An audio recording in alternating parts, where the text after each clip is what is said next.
तो जय हिंद बच्चों, लेकर आज को मैं आप लोगों के लिए क्लास 10th फिजिक्स से स्पेक्ट्रम का वीडियो लेक्चर नंबर 3 और ये आपके पास लास्ट लेक्चर है। उसके बाद हमारे सारे टॉपिक्स जो है इस चैप्टर के वो कवर हो जाएंगे।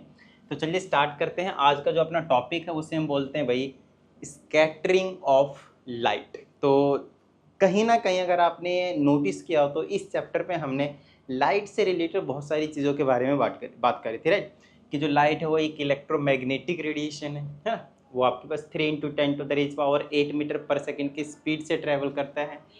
फिर हमने रिलेशन देखा था C = लैम्डा इंटू फ्रीक्वेंसी था, वेवलेंथ इंटू फ्रीक्वेंसी था। उसके बाद हमने देखे थे इलेक्ट्रोमैग्नेटिक स्पेक्ट्रम के बारे में। वहाँ पे हमने आपको बताया था कि किस तरीके से वेवलेंथ आपके पास कम हो रहा था, फ्रीक्वेंसी बढ़ रहा था। फिर आपके पास वहाँ पे radio waves, microwaves, infrared, visible, ultraviolet rays, x rays and gamma rays के बारे में आपको पूरे डिटेल में कहीं ना कहीं मैंने आप लोगों को बताया था एक एक चीज़। और अब बारी है हमारे पास लाइट से रिलेटेड एक और प्रॉपर्टी को डिस्कस करने का। और ये हमारे नेचुरल लाइफ में, natural daily to daily life में नेचुरली जो ऑकरिंग प्रोसेसेस होते हैं, फेनोमेनास होते हैं, उसमें हमें ये चीज़ें देखने को मिलती है, scattering of light process, right. तो इसमें होता क्या है इस फेनोमेना में, एक एक करके हम सारी चीज़ों को डिस्कस करेंगे। तो देखिए सबसे पहले स्कैटरिंग ऑफ लाइट का मतलब समझेंगे। देखिए स्कैटरिंग का मतलब होता है फैलना, है ना, स्प्रेड होना। स्कैटरिंग का मतलब होता है फैलना, स्प्रेड होना। तो लाइट जो है वो फैलती है। अगर आप नोटिस करें तो आपने एक ही जगह जलाया है, किसको, लाइट को, ट्यूबलाइट हो, कोई सा भी लाइट हो आपके पास, उसको आपको एक जगह फिट कर रखा है। लेकिन आपको जो रोशनी मिल रही है, यस, जो आपको बेसिकली लाइट मिल रही है पूरे रूम में या फिर पूरे एरिया, काफ़ी बड़े एरिया में बेसिकली आपको लाइट दिखाई दे रहा है। तो उसके पीछे का रीज़न क्या है, ऐसा क्या होता है। तो लाइट क्या करती है, फैलती है, स्कैटर होती है। अब कैसे स्कैटर होती है, क्यों स्कैटर होती है, कब स्कैटर होती है, इन सारे बेसिकली प्रॉपर्टीज़ को हम यहाँ पे आज देखने वाले हैं। तो चलिए स्टार्ट करते हैं। और सबसे पहले हम स्कैटरिंग ऑफ लाइट का मतलब समझते हैं। कहा जाता है स्कैटरिंग ऑफ लाइट एक ऐसा फिनोमिनन है जिसमें लाइट रेज डेविएट हो जाता है अपने ओरिजिनल पाथ से, ठीक है ना, आफ्टर। लेकिन कब, जब वो स्ट्राइक करता है किससे, कुछ ऑब्स्टेकल से, कुछ उनके बाधा आ जाती है रास्ते में, जैसे कि डस्ट पार्टिकल्स हो गए, जैसे कि कुछ गैस के मॉलिक्यूल्स हो गए, जैसे कि कुछ वाटर के वेपर्स हो गए। अगर ये चीज़ें उनके पाथ में आ जाता है तो वो क्या करते हैं, अपने पाथ से डेविएट हो जाते हैं। और डेविएट होने का मतलब ही क्या हो गया, एक तरीके से भाई यहाँ पे आपके पास डस्ट पार्टिकल, इधर से लाइट आया, यहाँ पे ऐसे टकराया, कुछ इधर जाएंगे कुछ इधर जाएंगे, तो क्या हो गया, डेविएट हो गया। डेविएट मतलब स्प्रेड हो गया, स्प्रेड मतलब फैल गया, सिंपल। और उसी को हम क्या कह रहे हैं, स्कैटर हो गया, कौन, लाइट। तो स्कैटरिंग ऑफ लाइट का सिंपल मीनिंग हो गया कि भाई लाइट का फैलना, स्प्रेड हो जाना, राइट। चलिए आगे की बात करते हैं हम। अगर हम आगे की बात करते हैं तो इसमें हमें देखने को मिल रहा है कि स्कैटरिंग ऑफ लाइट डिपेंड करता है किस पे, कलर पे, कि लाइट के कलर क्या है। दूसरी चीज़ साइज ऑफ पार्टिकल पे। तो दो चीज़ ये सबसे ज़्यादा इम्पॉर्टेंट पॉइंट आपको मार्क करने हैं स्कैटरिंग ऑफ लाइट से रिलेटेड। पहली, लाइट जो है कितना ज़्यादा स्कैटर करेगा वो डिपेंड करेगा कि कौन से कलर की लाइट है। दूसरी चीज़, स्कैटर करेगा तो किसी से टकरा कर स्कैटर करेगा, फैलेगा भाई। तो जिससे टकराएगा वो कोई ना कोई पार्टिकल होगा, तो वो जो पार्टिकल है उसका साइज क्या होगा, ठीक है। तो ये दो चीज़ें हैं, इन दो चीज़ों पे डिपेंड करता है कि स्कैटरिंग ऑफ लाइट कितना होगा और वो सिंपली किस कलर का होगा और कितना होगा, राइट। ये चीज़ आपको समझ में आ गई होगी। चलिए अब यहाँ पे आपको बताया जा रहा है कि जो पार्टिकल के साइजेस होते हैं उसके अकॉर्डिंग किस तरीके से हम स्कैटरिंग को बहुत अच्छे तरीके से समझ सकते हैं। तो पहला आपके पास smaller size particles scatter light of small wavelength and larger size particles scatter of basically large wavelength. लो भाई सिंपल सी बात है। तो जिसकी वेवलेंथ कम हुई, ध्यान समझिएगा, जिसकी वेवलेंथ कम हुई वो क्या करेगा भाई, स्कैटर करेगा सबसे ज़्यादा। और जिसकी वेवलेंथ ज़्यादा हुई वो भी स्कैटर करेगा लेकिन कम। आ रही बात समझ में। तो अगर आपको लास्ट वाली वीडियो याद हो तो उसमें हमने आपको यहाँ से शुरू करवाया था radio wave, microwave, infrared, visible red, ultraviolet rays, x rays, और फिर यहाँ पे आया था आपके पास गामा रेस। फिर आपको यहाँ पे मिला था गामा रेस। जब हम इधर से इधर आ रहे थे तो यहाँ पे विजिबल आ रहा था, याद कीजिए विजिबल स्पेक्ट्रम था, बाकी सारी चीज़ें थी, ठीक है। क्योंकि हम सिर्फ विजिबल लाइट को ही देख पाते हैं, विजिबल लाइट यही तो थी ना, विजिबल स्पेक्ट्रम, विजिबल वाली रेंज वाली, जिसमें आपके पास यहाँ पे वायलेट था, इंडिगो था, ब्लू था, ग्रीन था, येलो था, ऑरेंज था और फिर रेड था, इधर से था विवग्योर। और याद कीजिए, अगर आपको याद है, देखिए पिछली वाली वीडियो अगर आपने देखा थी बिल्कुल मजे एकदम स्मूथली समझ में आ रहे होंगे, नहीं देखा होगा भाई साहब उसमें मैं कुछ नहीं कर सकता। ठीक है, आइए और चीज़ें समझाता हूँ। यहाँ की अगर हम बात करें तो यहाँ पे आपको इसका जो रेंज दिख रहा था वेवलेंथ की, वो थी आपके पास 0.3 से लेकर 600 मीटर तक। याद कीजिए, इतना मीटर तक इसकी वेवलेंथ थी। और बाद में यहाँ जब आ रहे थे तो 10⁻⁻12 मीटर थी, जो कि बहुत बहुत बहुत बहुत कम होती है। तो आप मुझे एक सिंपल सी बात बताइएगा कि यहाँ से अगर इधर से जा रहे हैं लेफ्ट टू राइट, तो वेवलेंथ हो रही है कम। क्या हो रही है? वेवलेंथ कम। तो यहाँ पे जब हमने हमारे पास विजिबल में ये जो 7 कलर्स थे, उसमें जब हम लेफ्ट टू राइट जा रहे हैं तो कम हो रहा है, तो रेड की सबसे ज़्यादा वेवलेंथ हुई, फिर ऑरेंज की, फिर इसकी, फिर इसकी, फिर इसकी, और सबसे ज़्यादा कम होगी किसकी? वायलेट की। बोलिए हाँ या नहीं? तो इस चीज़ को फटाफट दिमाग में बिठा लीजिए कि विवग्योर में से, इधर से मान लो पढ़ूंगा तो विवग्योर में से वायलेट जो होगी वो उसकी सबसे ज़्यादा कम वेवलेंथ होगी। उसके बाद फिर उससे ज़्यादा वेवलेंथ इंडिगो की, उससे भी ज़्यादा वेवलेंथ ब्लू की, ऐसे करते करते करते करते सबसे ज़्यादा वेवलेंथ होगी रेड की। आगे की बात समझ में मेरे हिसाब से? तो ठीक है। अब अगर आप यहाँ पे देखें तो आपको क्या लिखा है कि ऐसे कलर के पार्टिकल जिसकी वेवलेंथ कम है, ऐसे कलर जिसकी वेवलेंथ कम है वो सबसे ज़्यादा स्कैटर करेगा। तो आप मुझे बता सकते हैं कि विवग्योर में से सबसे ज़्यादा स्कैटर कौन करेगा? यस, वायलेट करेगा। क्यों? क्योंकि वायलेट की सबसे लिस्ट वेवलेंथ है, सबसे कम वेवलेंथ है। और सबसे कम स्कैटर कौन करेगा, फैलेगा जो नहीं, कौन है वो? Red colour. आगे की बात क्यों? क्योंकि उसकी वेवलेंथ सबसे ज़्यादा है। ठीक है, ओके, डन। तो एक हमारे पास लॉर्ड रेले फिजिसिस्ट हैं जिन्होंने दिया था कि कितना लाइट जो है वो स्कैटर करेगा, intensity of scattering of light that is inversely proportional to the lambda to the power 4। कहने का मतलब ये है कि वेवलेंथ की पावर 4 के इनवर्सली प्रोपोर्शनल है। मतलब जितना ज़्यादा वेवलेंथ कम होगा उतना ही ज़्यादा स्कैटरिंग आपके पास ज़्यादा होगा। भाई यहाँ पे वही चीज़ बताया मैंने आपको, ठीक है ना? वही ये लॉर्ड रेले ने ये चीज़ को बताई थी। यहाँ पे लैम्डा क्या है? Wave length. और जिसको वेव लेंथ भी नहीं पता यार, लास्ट वाली वीडियो प्लीज़, वीडियो को इसीलिए मैं नंबरिंग कर देता हूँ क्योंकि वीडियो लेक्चर नंबर 1, फिर वीडियो लेक्चर नंबर 2, फिर वीडियो लेक्चर नंबर 3, क्योंकि टॉपिक्स क्या होते हैं? इंटर रिलेटेड होते हैं। और एक ही वीडियो में सारे टॉपिक्स कवर करना मतलब एक बहुत ज़्यादा बेवकूफ़ी वाले काम हो जाते हैं, ठीक है ना? क्योंकि बहुत इतने बड़े वीडियो हो जाते हैं, इतने बड़े वीडियो हो जाते हैं, एक तो टाइम भी लग जाता है एडिटिंग में, दुनिया भर की चीज़, बहुत सारी चीज़ें कट पिट करो, फिर प्रोडक्ट, बहुत ज़्यादा टाइम का कंजप्शन जो है वो हो जाता है। नो डाउट ऐसे भी टाइम का कंजप्शन होता है, बट बहुत बड़ी वीडियो हो जाती है तो कहीं ना कहीं आप लोगों के लिए बोरिंग हो जाती है, ठीक है ना? चलिए अब हम बात करेंगे applications of scattering of light. Already मेरी जो वीडियो है वो थोड़ी सी लेंदी हो जाती है आप लोगों के लिए। ओके, रीजन सिंपल है। देखो, चीज़ों को अगर मैं एक्सप्लेन करूँगा, कहीं ना कहीं आपको स्पीड भी ज़्यादा लगती है, तो अब मैं थोड़ा सा स्लो भी एक्सप्लेन करना शुरू कर चुका हूँ। तो अगर मैंने वीडियो को एक्सप्लेन करूँगा चीज़ों को तो यार टाइम तो देखो लगेगा। एक बार आपको टाइम देना पड़ेगा, साथ साथ में नोट्स बनाते जाइएगा, एक बार टाइम देकर बहुत अच्छे तरीके से समझ लीजिएगा, फिर आपको कोई टेंशन ही नहीं रहेगा, ज़्यादा टाइम देने की जरूरत ही नहीं पड़ेगी। आ रही ना बात समझ में? चलिए अब बात आती है हमारे पास applications of scattering of light. तो लाइट जो है स्कैटर करती वो तो हमें समझ में आ गया। तो क्या हमें इसको मतलब इसके डेली लाइफ में कोई फेनोमेना देखने को मिलता है? क्या इसके कोई एप्लीकेशन है? हाँ है ना, आप बताते हैं। तो स्कैटरिंग ऑफ लाइट की वजह से ही आपको टिंडल इफेक्ट देखने को मिलता है। अभी बता देंगे क्या होता है। स्काई जो है ब्लू होता है इसी की वजह से, colour of the sky basically white होता है, कई बार आपने देखा होगा, इसी की वजह से। रेड, यहाँ पे स्काई नहीं क्लाउड्स लिख लेना, ठीक है ना, क्लाउड्स लिख लेना, बादल, ठीक है। Red colour of the sun at the time of sunrise and sunset. अगर कभी आपने नोटिस किया होगा तो कि जो सन होता है, सन वो रेड कलर का दिखाई देता है। कब? जब वो सनराइज हो रहा होता है या फिर सन सेट हो रहा होता है, इन दोनों पॉइंट पे, ठीक है। Next, red colour of the signal का आपने रेड कलर देखा होगा, या फिर डेंजर साइन बोल दो, इसी चीज़ में आप लिख सकते हो कि डेंजर साइन में हम रेड कलर को ही क्यों बेसिकली इंट्रोड्यूस करते हैं। आ रही ना बात समझ में? तो ये सारे एप्लीकेशन है, मतलब जितने भी टॉपिक होते हैं कलर से रिलेटेड, कि इसका रंग ऐसा है, इसका रंग ऐसा है, इसका कलर ऐसा है, वाई, तो वहाँ पे आपके पास कहीं ना कहीं स्कैटरिंग ऑफ लाइट का जो फंडा है वो आ जाता है। चलिए फिर से एक बार फटाफट रिवाइज कीजिए कि वेवलेंथ किसकी सबसे ज़्यादा कम? वायलेट की। वेवलेंथ सबसे ज़्यादा किसकी? रेड कलर की। इतनी बात समझ में आ गई। दूसरी चीज़, कौन सा पार्टिकल किसको सबसे ज़्यादा स्कैटर करेगा?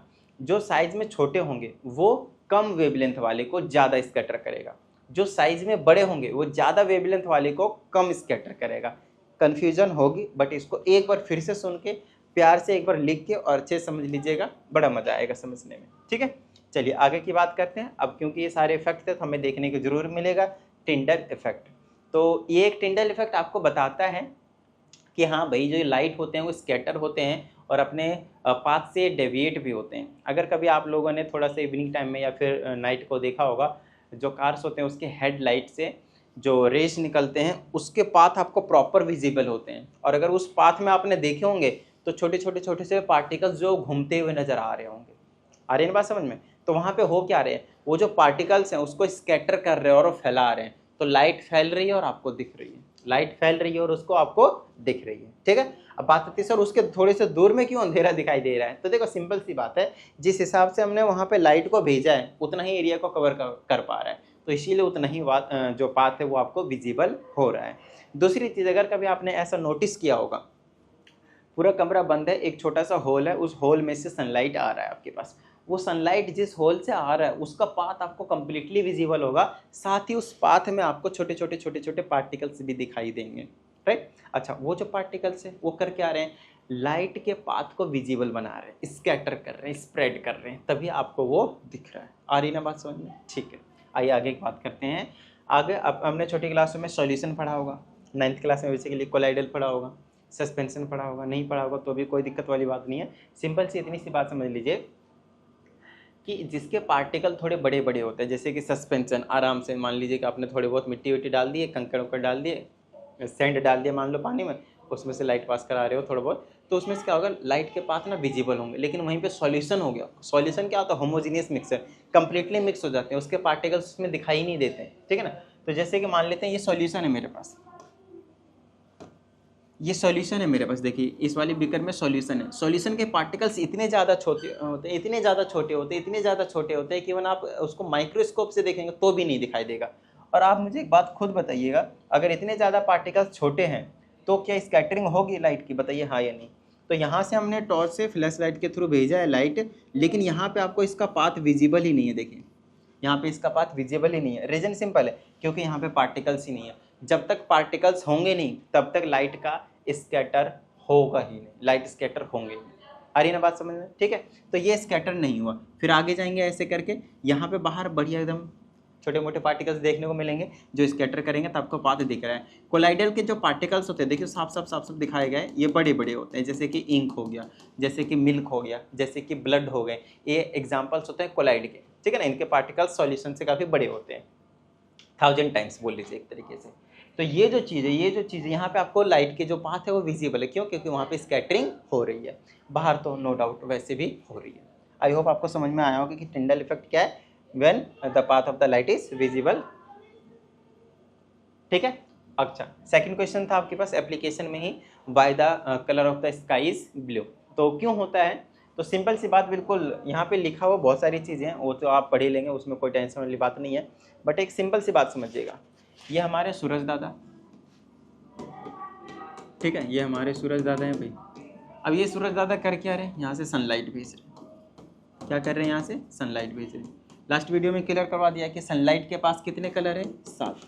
विव, वैसे इसको हम वाइट लाइट बोलते हैं जब ये सारे कलर मिल जाते हैं, बट एक्चुअल में ये कितने कलर का मिक्सर है? 7। विव ग्योर। अब होता क्या है यहाँ पे, जब ये विव ग्योर वहाँ से निकलता है, जब ये विव ग्योर वहाँ से निकलता है तो भाई जैसे ही एटमॉस्फेयर के कांटेक्ट में आता है या फिर उससे पहले, तो यहाँ हमारे पास ना छोटे छोटे पार्टिकल्स होते हैं, छोटे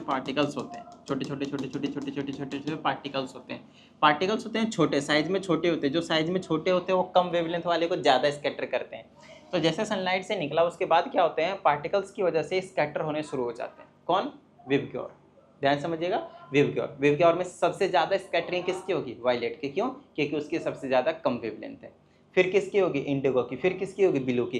धीरे धीरे वेवलेंथ बढ़ती जाती है तो स्कैटरिंग कम होती चली जाती है, मतलब लाइट जो फैलना, स्प्रेड होना वो कम होने लग जाता है। तो सबसे ज़्यादा अगर देखें तो ये 3 कलर आपको जो है वो ज़्यादा स्कैटर करता हुआ दिखाई देगा, वायलेट, इंडिगो और ब्लू। तो सर हमें वायलेट कलर का क्यों नहीं दिखाई देता, स्काई ब्लू कलर का क्यों दिखाई देता है? देखिए समझिएगा चीज़ों को अच्छे से। कलर जो है वो ऑलमोस्ट सबसे ज़्यादा विबग्योर में से वायलेट, फिर इंडिगो और फिर ब्लू आपके पास स्कैटर हुए हैं, और फिर ग्रीन वगैरह सारी चीज़ें, बाकी तो ना के बराबर स्कैटर होते हैं। तो हमारा जो आई होता है ना वो सेंसिटिव होता है ब्लू कलर को लेकर, आरजीबी में, आरजीबी रेड ग्रीन ब्लू में, तो ब्लू कलर के ज़्यादा सेंसिटिव होता है हमारा कलर। तो वायलेट और इंडिगो ऑलमोस्ट मिक्स होकर थोड़ा ब्लू ब्लू कलर का दिखाई देता है, बट सबसे ज़्यादा सेंसिटिव होता है ब्लू कलर का, इसीलिए हमें स्काई जो है ब्लू कलर का दिखाई देता है। वायलेट और इंडिगो कलर का उतना ज़्यादा दिखाई हमें नहीं देता है, और बाकी तो स्कैटर हुए ही नहीं अच्छे से, क्यों? क्योंकि वहाँ पे पार्टिकल्स क्या थे आपके पास, छोटे छोटे छोटे छोटे थे, ठीक है ना। तो यहाँ पे भी वही चीज़ आपके लिए लिखा गया है कि स्काई ब्लू इसलिए कलर का दिखाई देता है क्योंकि वायलेट कलर का, क्यों? क्योंकि वायलेट कलर का, इंडिगो कलर का और ब्लू कलर का, इनका वहाँ पे स्कैटरिंग हो गया, क्यों? क्योंकि साइज के पार्टिकल्स छोटे थे। अच्छा, स्कैटरिंग की वजह से क्या हो गए, फैल गए वो। हमारा जो आई है वो किसको लेकर सेंसिटिव है, ब्लू कलर को, इसीलिए स्काई का जो कलर है वो क्या हमें दिखाई देता है, ब्लू कलर का दिखाई देता है। आई होप आपको इतना क्लियर हो गया होगा। नेक्स्ट है why the clouds have white colour. देखिए क्लाउड के पास वाइट कलर क्यों है, वो क्वेश्चन आ गया। तो जितने भी कलर हैं वो आपके पास क्या है, सारे के सारे वही साइज के पार्टिकल्स और दूसरा वेवलेंथ के ऊपर डिपेंड करता है। तो आपको एक चीज़ पता होना चाहिए कि हमारे पास ये क्या है, the colour have white light. तो सिंपल सी बात देखिए, जितने भी वाटर वेपर्स होते हैं क्लाउड के पास क्या है, वाटर वेपर्स है, तो उनके जो साइज होते हैं, साइज ऑफ पार्टिकल वो थोड़े से बड़े बड़े होते हैं। देख लीजिए यहाँ पे लिख भी दिया मैंने आप लोगों के लिए कि clouds contain large particles of water vapours as compared to smaller particles. तो छोटे पार्टिकल्स भी होते हैं लेकिन उसके मुकाबले लार्ज पार्टिकल्स ज़्यादा होते हैं। So the clouds of longer wavelength scatter most and all these colors makes white, therefore cloud seems white। तो सिंपल सी बात है, सबसे ज़्यादा स्कैटरिंग बड़े वाले के, लेकिन छोटे पार्टिकल्स भी हुए हैं, तो कहीं ना कहीं स्कैटरिंग सारी कलर की हो गई यहाँ पे, कहीं ना कहीं स्कैटरिंग यहाँ पे सारे कलर की हो गई। आप मुझे खुद बताइए, जब विबग्योर के सारे स्कैटरिंग हो गई और सारे आपस में फिर से मिक्स हो गए, तो भाई कौन सा कलर दिखाई देगा, वाइट कलर दिखाई देगा, है ना। बताया था ना, न्यूटन्स डिस्क वाला याद कीजिए वीडियो लेक्चर नंबर 1 में, ठीक है ना। चलिए अब नेक्स्ट आ जाते हैं कि जो सन होता है वो मॉर्निंग में और इवनिंग में, बोले तो सनराइज के टाइम पे और सनसेट के टाइम पे, ये सनराइज और सनसेट के टाइम पे रेडिश कलर का क्यों दिखाई देता है। तो बड़ा सिंपल सा कॉन्सेप्ट है, समझिएगा इसको। जैसे ये है आपके पास, यहाँ पे आप ऑब्जर्वर हैं, अर्थ मान लीजिए, यहाँ पे ये जो पॉइंट है इसे हम हॉरिजॉन कहते हैं, सबसे हॉरिजॉन्टल वाले को, और इधर वाला भी क्या कहते हैं, हम आपके पास हॉरिजॉन्टल कहते हैं। बड़ा सिंपल सा कॉन्सेप्ट है, लिखने को तो आप यहाँ से लिख ही लेंगे, वो कोई बड़ी चीज़ नहीं है, मेन चीज़ है समझना, इसको समझना बहुत ज़्यादा जरूरी है। तो होता क्या है, दोपहर के टाइम पे ये हमारे काफ़ी क्लोज होता है, सन सूरज दादा हमारे काफ़ी सिर के ऊपर होता है, काफ़ी क्लोज होते हैं, है ना। क्लोज होने की वजह से उतना ज़्यादा स्कैटरिंग लाइट में दिखाई देता नहीं है, तो बड़े बड़े पार्टिकल्स होते हैं। और वैसे भी दोपहर के टाइम पे अगर आपने नोटिस किया, दोपहर के टाइम पे हमारे सिर पे होते हैं, तो उस टाइम पे बड़े बड़े पार्टिकल होने की वजह से उतने भी बड़े नहीं उतने भी छोटा नहीं, तो कहीं ना कहीं बीच वाले तो येलो कलर के दिखाई देते हैं सन। लेकिन मॉर्निंग में और इवनिंग में आपको रेड कलर का इसलिए दिखाई देता है क्योंकि ये सबसे ज़्यादा मैक्सिमम डिस्टेंस पे होते हैं। यहाँ पे क्या आपके पास ये मैक्सिमम डिस्टेंस पे होता है, हॉरिजन पे मैक्सिमम डिस्टेंस पे होते हैं, इधर भी और उधर भी। सन मान लीजिए इधर से उग रहे हैं या फिर इधर से उग रहे हैं, सनराइज और सनसेट कुछ भी कर लीजिए, तो दोनों तरफ है सबसे ज़्यादा मैक्सिमम डिस्टेंस पे है। अब खुद मुझे एक बात बताइए, अगर ये मैक्सिमम डिस्टेंस से है और वहाँ से विबग्योर लाइट आ रही है, तो सबसे पहले कौन स्कैटर होएगा, वायलेट, क्योंकि उसकी वेवलेंथ सबसे कम है। फिर कौन स्कैटर करेगा भाई, फिर कौन करेगा आपके पास, यस इंडिगो, फिर ब्लू, फिर ग्रीन, है ना, विबग्योर जी, फिर येलो, फिर ऑरेंज और फिर रेड। तो स्टार्टिंग वाले कलर मैक्सिमम जो है वो क्या हो गया आपके पास, स्कैटर हो गए, और लास्ट में कौन बचा, थोड़ा सा येलो बचा, थोड़ा सा ऑरेंज बचा और रेड बचा। दैट्स वाई आपको जो है वो सनराइज और सनसेट के टाइम पे जो सन है वो थोड़ा थोड़ा सा रेडिश कलर का दिखाई देता है, थोड़ा बहुत उसमें येलो भी दिखता है, थोड़ा बहुत आपको उसमें ऑरेंज भी दिखता है। क्यों, क्योंकि इन तीनों की वेवलेंथ सबसे ज़्यादा है। आ रही होगी बात समझ में मेरे हिसाब से। तो आई होप आपको समझ में आया होगा कि अभी तक मैंने आप लोगों को क्या करवाया है, ठीक है। अगर किसी को कुछ डाउट होता है तो आप लोगों को मैंने ऑलरेडी व्हाट्सएप नंबर दे ही दिया है। आप लोगों का काम होता है कि भाई 7428525669 पे अपने फिजिक्स केमिस्ट्री मैथ्स के डाउट्स को सेंड करें और अपना वीडियो सॉल्यूशन ले जाएं, और जितने भी डाउट्स होते हैं वो बहुत अच्छे तरीके से क्लियर करवा लें। वन मोर थिंग, इफ़ अरे ये क्या हो गया, ये कौन सा कलर आ गया। अगर किसी स्टूडेंट को लगता है कि उनको ज़रूरत है ऑनलाइन पर्सनल क्लास की, कि भाई हम देख रहे हैं वीडियो समझ में नहीं आ रहा है, तो आपके लिए ये रिकमेंडेड रहेगा कि ऑनलाइन पर्सनल क्लास लें, और उन्हीं के लिए लें जो इनके पास थोड़ा पैसा है, क्योंकि यहाँ पे मैं ये पेड क्लासेस रखने वाला हूँ। 1-on-1 क्लास होगा, तो वो पेड रहने वाला है, ठीक है ना। तो उसकी कोई टेंशन वाली बात नहीं, देख लीजिएगा। नेक्स्ट है हमारे पास अच्छा नेक्स्ट है ही नहीं हमारे पास, नेक्स्ट हमारे पास सिर्फ इतना ही था। अच्छा अब एक चीज़ और बताइएगा भाई कि डेंजर कलर का जो साइन होता है वो रेड क्यों होता है, बताना जरा। तो सिंपल वही बात होगी ना, क्योंकि इसकी वेवलेंथ ज़्यादा होती है, ये स्कैटर ज़्यादा नहीं होते हैं, तो बाकी सारे कलर स्कैटर हो जाते हैं, आपको दूर से दिखाई दे जाते हैं रेड कलर, क्योंकि बाकी सारे कलर लगभग स्कैटर हो गए, इधर उधर फैल गए, लेकिन रेड कलर आपके तक पहुंच गया। हमारे स्कूल के जो बसेस होते हैं जनरली वो येलो कलर के क्यों होते हैं, येलो कलर की वेवलेंथ इसकी ज़्यादा है, ठीक है ना। ऑरेंज नहीं रखा क्योंकि ऑरेंज लगभग रेड के साथ मिक्स होकर डेंजर साइन बना देगा, तो ऑरेंज और रेड रख नहीं सकते थे, उससे ज़्यादा सबसे ज़्यादा फिर क्या बचा, येलो ही बचा। तो येलो की वेवलेंथ ज़्यादा है, ताकि फॉगी वाले वेदर में भी आपको ईजिली दिख जाए कि स्कूल बस आ रही है सामने से। तो ये सारी चीज़ें होती हैं, कुछ रीजन के साथ इन चीज़ों का काम जो है वो किया जाता है। तो आई होप आप लोगों को समझ में आया होगा कि किस तरीके से हमने ये सारे टॉपिक्स भी कवर कर लिए, और यहाँ पे हमारे पास फाइनली जो आपका स्पेक्ट्रम चैप्टर था वो कंप्लीट हो गया है। और अगर ऐसा है आपको समझ में आ गया है सारी चीज़ें, तो यार फटाफट वीडियो को लाइक कर दीजिए। साथ ही अगर आप इस चैनल पर एक नई स्टूडेंट है तो चैनल को सब्सक्राइब करके बेल आइकन जरूर प्रेस कीजिएगा, और वीडियो को शेयर करके सपोर्ट करने की कोशिश कीजिएगा। चलिए प्रैक्टिस करते रहिएगा, मिलते हैं अगली वीडियो में। जय हिंद।